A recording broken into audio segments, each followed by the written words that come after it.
കൊടുങ്ങല്ലൂരിൽ ക്ഷേത്രത്തിലെ ഭണ്ഡാരം കവർന്നു. തൃക്കുലശേഖരപുരം ശ്രീകൃഷ്ണസ്വാമി ക്ഷേത്രത്തിലാണ് മോഷണം നടന്നത്. ക്ഷേത്രത്തിലെ 4 ഭണ്ഡാരങ്ങൾ കുത്തിത്തുറന്ന നിലയിലാണ്. ഇന്ന് രാവിലെ ക്ഷേത്രത്തിലെത്തിയവരാണ് മോഷണ വിവരം ആദ്യം അറിഞ്ഞത്. ക്ഷേത്രത്തിനകത്തുള്ള 3 ഭണ്ഡാരങ്ങളും പുറത്തുള്ള 1 ഭണ്ഡാരവുമാണ് കുത്തിത്തുറന്നിട്ടുള്ളത്. കൊടുങ്ങല്ലൂർ പോലീസ് അന്വേഷണം ആരംഭിച്ചു. തീരമേഖലയിൽ ഭണ്ഡാര കവർച്ച തുടർക്കഥയായി മാറുകയാണ്.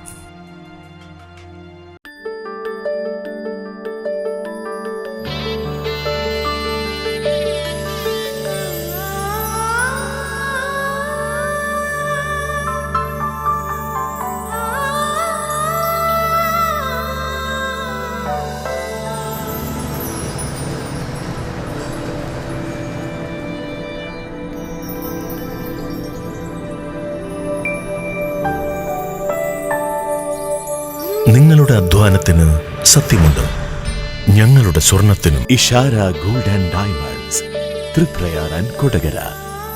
സ്വർണത്തിന്റെ സത്യം.